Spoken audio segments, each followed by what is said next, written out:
আমাদের ঘরে ঢুকে গেছে আজব ধরনের কোন হিংস্র একটা প্রাণী। সকাল সকাল ফার্মে চলে গেলাম। ফার্মে যেতেই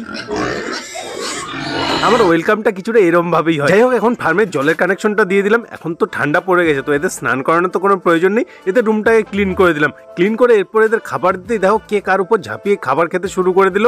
যাই হোক, এখন মুরগিগুলোর জলে শোধন করতে হবে। যেহেতু বর্ষাকাল, এই মেডিসিনটা 3 লিটার জলে 1 ml করে দিতে হবে। মুরগির 90% ডিজিজ এই জল থেকেই হয়। আর 3 দিন হলো মুরগির যে ডিম পাড়ার জায়গাটা আছে ওটা একটু বাড়িয়ে দিয়েছি। এখানে এখন 4টা মুরগি একসাথে বসে ডিম পাড়তে পারবে। তারপরেও কি জানি মুরগিগুলো আলাদা আলাদা জায়গায় ডিম পাড়ছে, বুঝতেই পারছি না। যাই হোক, ডিমগুলোকে কালেক্ট করে এরপর এদের খাবার দিয়ে দিলাম। আর 3-4 দিন থেকে রেগুলার বৃষ্টি হচ্ছে, বৃষ্টি থামার নাম নিচ্ছে না। তো বাচ্চাগুলো দেখো বৃষ্টির মধ্যেই ক্রিকেট খেলা চালু করে দিয়েছে। তো আর কি, ঘরে কিছু ছোলা ভেজানো ছিল, তো ছোলাটাকে মেখে এখন বসে বসে এদের ক্রিকেট দেখতে শুরু করলাম। এরপরে আমি ইউটিউবে অ্যানালিটিক্স চেক করলাম। 50% লোক যারা আমার ভিডিও ডেইলি দেখে এখনো আমাকে সাবস্ক্রাইব করেনি। তোমরা কি করছো? প্লিজ একটু সাবস্ক্রাইব করে যাও।